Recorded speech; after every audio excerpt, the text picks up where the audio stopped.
ক্ষেত্রে নবী করিম সাল্লাল্লাহু আলাইহি সাল্লাম বলেছেন ফানজুর ইলাইহা, কাউকে বিয়ে করার জন্য সিদ্ধান্ত নিবা তাকে দেখে নাও, দেখে নিলে দুইটা লাভ নবীজি সাল্লাল্লাহু আলাইহি সাল্লাম বলে দিয়েছেন। এক, কারণ ওই মেয়ের মধ্যে কোনো ত্রুটি থাকতে পারে, চেহারা, ছবি, অন্য কিছুতে, যেটা তোমার পরে খারাপ লাগবে, আগে ভাগে দেখে নাও। একই কথা মেয়েও ছেলেকে দেখে নিবে।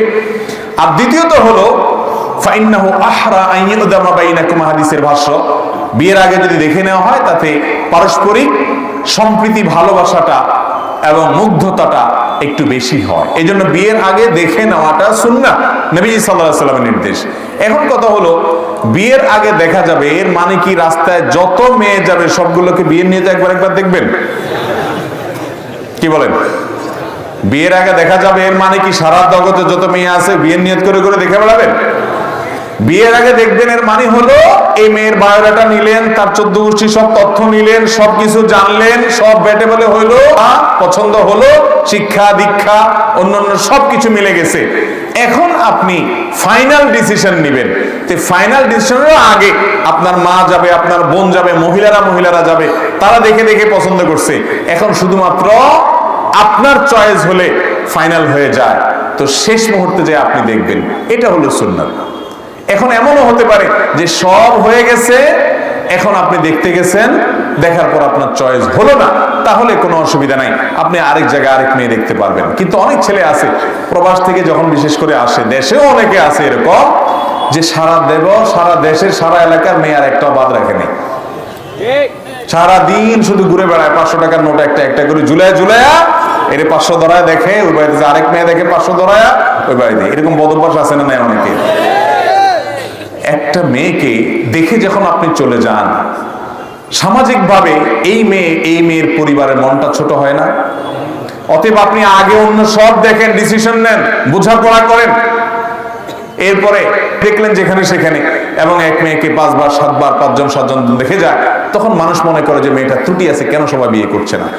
আমাদের দেশে মেয়েদেরকে আমরা নানাভাবে কোণঠাসা করে রাখছি। এই যে মেয়ে দেখতে যায়, এই ক্ষেত্রে আবার আরেক অনাচার, যে মেয়ে দেখতে যায় মিছিল সহকারে, একা যায় না, কি নিয়ে যায়? মিছিল নিয়ে যায়, নির্লজ্জের মতো। বিয়ে করবে ছেলে, মেয়ে দেখতে যায় ছেলের দুলাভাই, ছেলের মামা, ছেলের চাচা, ছেলের বড় ভাই, ছেলের বাপ, 14 গোষ্ঠী সব নিয়ে মেয়ে দেখতে যায়, ঠিক না ভাই? ঠিক।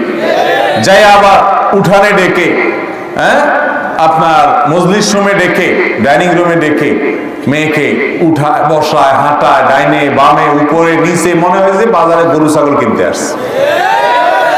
এরকম ছোট লোক কিছু আমাদের সমাজে আছে না নাই? আমি নাম দিছি, এগুলোর নাম ছোট লোক।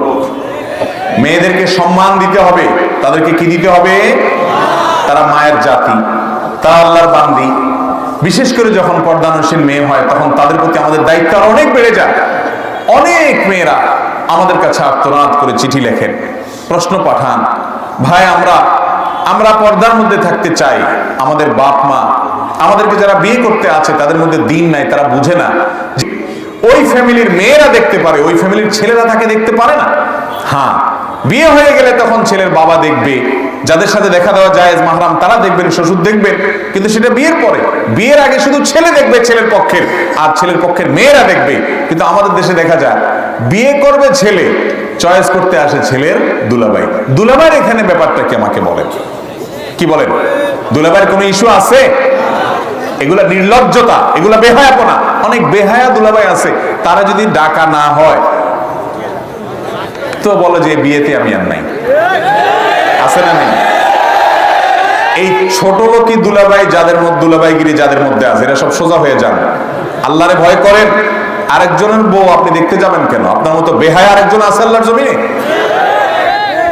ভাইরা আমার, মেয়েদেরকে দেখতে গিয়ে বাজারে গরুর মতো, ছাগলের মতো করে অপমান করা, সবাই মিলে মিছিল দিয়ে দেখা, এগুলো নাজায়েজ কাজ, এগুলো করবেন না, বেশরিয়তি কাজ, হারাম।